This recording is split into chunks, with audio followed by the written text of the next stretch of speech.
जिले के कांग्रेस नेताओं ने सिंगरौली जिले में 1000 करोड़ के मुआवजा घोटाले का खुलासा करते हुए आर्थिक अपराध ब्यूरो कार्यालय रीवा में शिकायत दर्ज कराई है। आरोप है कि सिंगरौली जिले के अडानी कोल ब्लॉक में 1000 करोड़ के मुआवजे का घोटाला भूर्जन अधिकारी द्वारा किया गया। दरअसल यह आरोप कांग्रेस पार्टी के पूर्व कार्यकारी अध्यक्ष कुंवर सिंह व प्रदेश प्रवक्ता विनोद शर्मा ने लगाए हैं। ये आज आप लोग ईओडब्ल्यू आए हैं, व्यवहारिक कांड के बाद ये दूसरा एक जमीन का बड़ा मामला है, क्या कुछ पूरा मामला है? मामला अडानी की कोयला आवंटन से है। ये सिंगरौली के धरौली कोल ब्लॉक 2022 में अडानी को आवंटित हुआ। तब से ही वहां पदस्थ है संयुक्त कलेक्टर राजेश शुक्ला का। स्थानांतरण कई बार हो चुका, लेकिन वो वहां से नहीं जा रहे।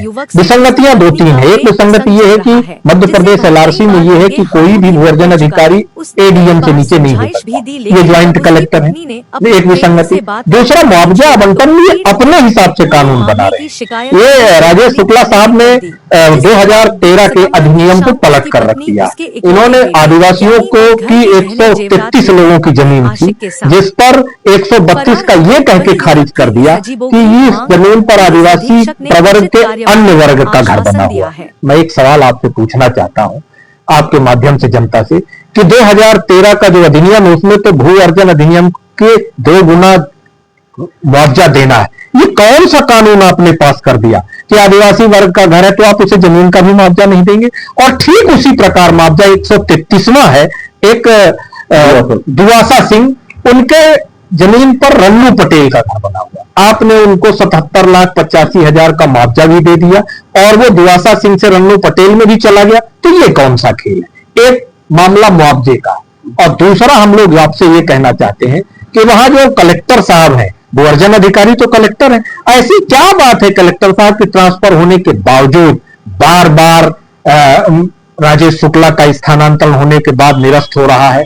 बार बार वहां पर अडानी के द्वारा जो नियम कानून बनाए जा रहे हैं वो चालू।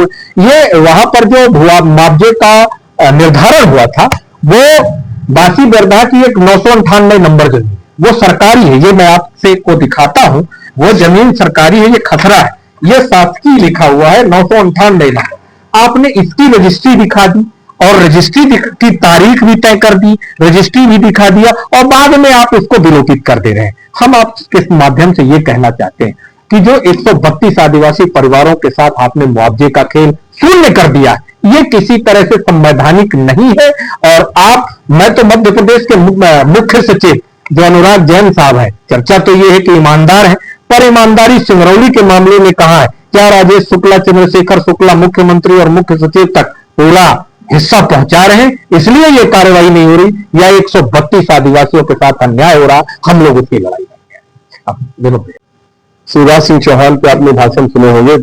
शिवराज सिंह चौहान जब सिंगरौली आते थे तो यही कहा करते थे कि ये सिंगरौली नहीं सिंगापुर।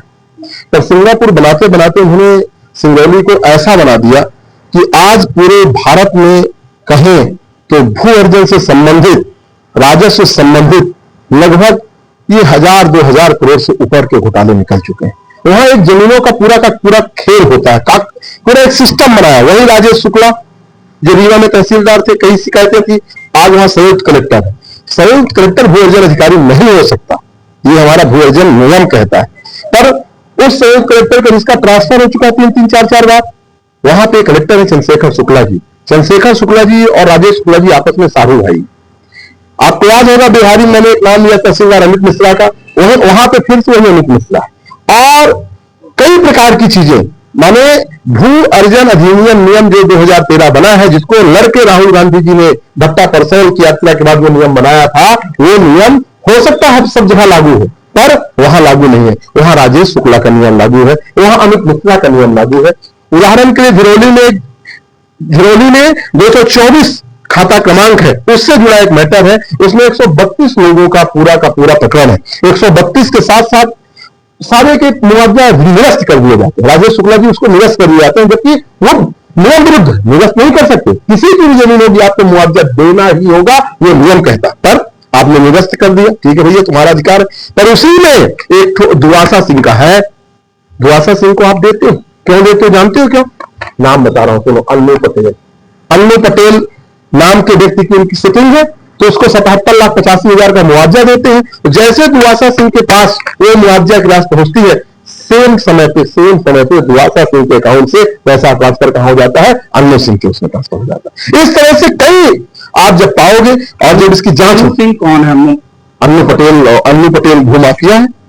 इस तरह के जो गिरोह है, मुआवजा खाने वाले जो लोग हैं, उसमें अन्नू पटेल एक नाम होगा। जांच का विषय, जांच की जाए। वही तो हम लोग आज एसपी साहब के पास आर्थिक अपराध में आए थे और उन्होंने कार्रवाई करने का आश्वासन दिया है। मैं आपके चैनल के माध्यम से कहना चाहूंगा कि इसमें 1-2 लोग नहीं, लगभग 100 से ऊपर लोग जेल जाएंगे, और जब जेल जाएंगे तहकीकात शुरू होगी, उसमें एक नाम राजन शुक्ला का भी आएगा।